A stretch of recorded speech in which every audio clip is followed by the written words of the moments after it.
حضرت نوح علیہ السلام اللہ تعالیٰ کے بہت ہی برگزیدہ نبی گزرے تھے۔ آپ کی عمر بہت لمبی تھی، تقریباً 950 سال۔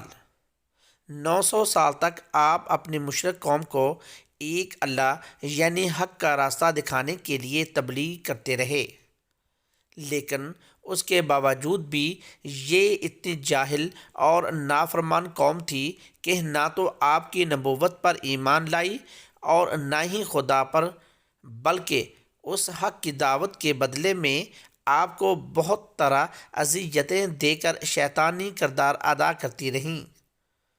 لیکن ان سب تکلیفوں کے باوجود آپ ان کے حق میں دعا فرماتے رہے کہ شاید ان میں سے کوئی راہ راست پر آ جائے۔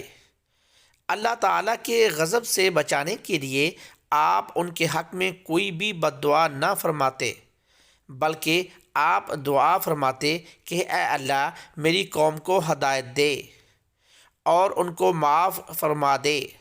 لیکن جب اس قوم کی نافرمانیاں حد سے زیادہ تجاوز کر گئیں تو اللہ تعالیٰ نے یہ فیصلہ کیا کہ اب ظالموں کو پانی کے عذاب میں تباہ و برباد کر دیا جائے۔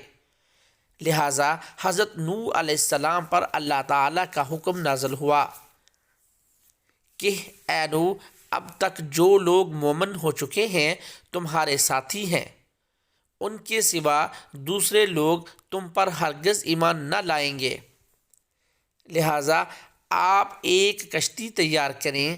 حضرت نوح علیہ السلام کو بالکل بھی اندازہ نہیں تھا کہ یہ سب کیسے کرنا ہے، لیکن فرشتوں نے اللہ تعالیٰ کے حکم سے آپ کی مدد کی، اور اللہ کا حکم سنتے ہی آپ اس کشتی کی تیاری کرنے لگے، جو کہ 80 گز لمبی، 50 گز چوڑی یعنی 547 فٹ لمبی اور 91 فٹ چوڑی اور 47 فٹ اونچی تھی، جس کے اندر 3 منزلیں تھیں۔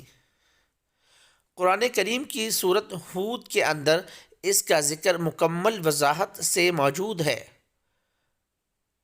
اس کے علاوہ بائبل کے اندر بھی اس کا ذکر موجود ہے۔ 100 سال کی مسلسل کوشش کے بعد لکڑی کی یہ تاریخی کشتی تیار ہوئی، جو کہ اتنی بڑی تھی کہ اس سے پہلے کسی انسان کی آنکھ نے نہیں دیکھی تھی۔